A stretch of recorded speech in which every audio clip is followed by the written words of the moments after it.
Hey guys, the Overhaul arc has finally begun, with episode 2 of the new season dropping yesterday. Now let's be real here guys, for everyone who's read the manga, there was one moment and one moment only that we've all been waiting to see. That scene where Overhaul makes Magne explode like an egg in a microwave. Let's just take a step back and analyze why this moment was absolutely perfect in episode 2. Firstly, the direction here is phenomenal. The way the camera pans on Overhaul's hand as he takes off his glove, and then the music immediately stops as soon as he makes contact with Magne's arm. All we could hear at that moment was the sound of his finger making contact, and then boom. But by far the best thing about this to me, and the thing that elevates it above the manga panel, which I love, is how they showed us every detail of how Magne was about to explode from the inside out. Like, we see her skin begin to bulge into all these little balls, and then just erupt into a bloody explosion. Like, it was awesome. And then obviously we get this cool negative shot, which is then followed by the blood splattering effect all over the screen. They really put a lot of thought and effort into this, and I appreciate it. And I love this shot where it shows everyone's different reactions to what Overhaul has just done, especially twice, because I mean, he is very stressed out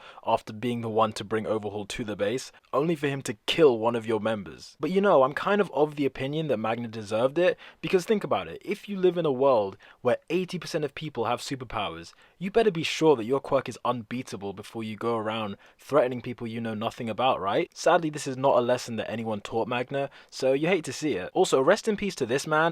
We never knew your name, but I'm gonna assume it wasn't just S.H.I.E.L.D. This guy stepped in to protect Overhaul like he was the president. But where was he hiding that whole time, and how did he get in front of Overhaul so quickly? Like, unless he has a speed quirk, I don't know how he did that. But regardless, getting dusted like this is not how I want to go out. Another great thing about this scene is that we got introduced to the other members of the 8 Precepts of Death, who all look very awesome in color, I might add. If you want to know more about their quirks, then check out my Shihizaikai explainer video. I'm not exactly sure if I said that right.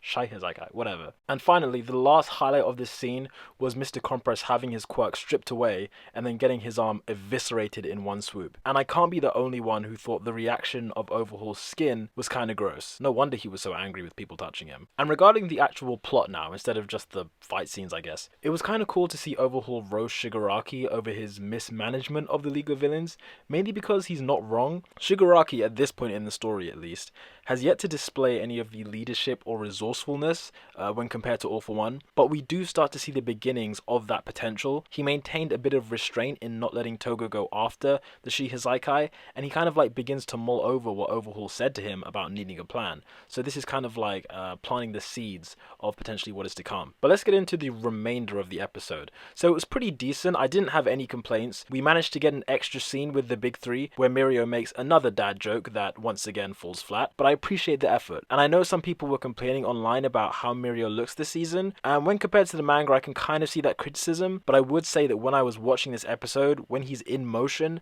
I didn't actually notice any problems. It's only when you screenshot it at specific moments that I see what people are getting at. But like I said, when I watched the episode, this never occurred to me. So essentially the second half of the episode is Deku trying to secure a work study with Sir Nighteye, and just to do another quick plug, if you want to get the lowdown on Sir Nighteye, then be sure to check out my Sir Nighteye video. But anyway, All Might refuses to introduce Deku to Nighteye for 3 reasons that I won't go into here. The reason I mention this is because I loved how as he was explaining his reasons, all the other teachers were just eavesdropping and chipping in with their opinions, which was very true to the manga and quite funny as well. All Might then asked Mirio if he would be the one to introduce Deku, and this was a great moment that stood out to me. Mirio is intently gazing at the scars on Deku's arms before he says yes. That was a little detail that I'm pretty sure was not in the manga. I might be wrong, but I'm fairly certain it wasn't. And what makes it so awesome is because we know that Mirio has a ton of scars on his own arm from trying to master his quirk. And so he knows how determined Deku is to become number 1 because he has gone down this exact same path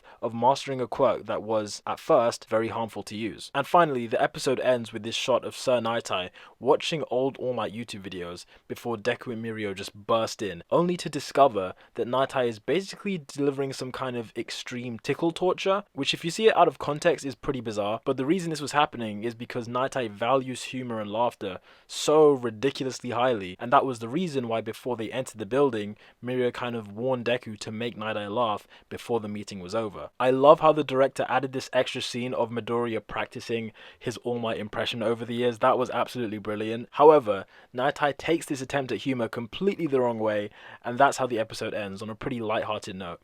So for me, it ended exactly where it needed to. We started with the introduction of Overhaul, we got to see a demonstration of his amazing power, and we also got tons of Mirio content, so you can't complain about that. So overall, for me personally, this episode was very satisfying. I got the one moment I wanted, and then everything else was pretty cool as well. So that's why I'm giving this episode, episode 2 of season 4, an 8.5 out of 10. It was paced very well, and it introduced us to the beginnings of the Overhaul arc. But what did you guys rate the episode? Let me know in the comments below. But if you enjoyed that video, then please check out my explainer content where I go and delve into the backstories and quirks and personalities of a variety of different characters, including ones that were introduced in this episode. And let me know what characters you'd like to see analysed in the future. Peace, guys.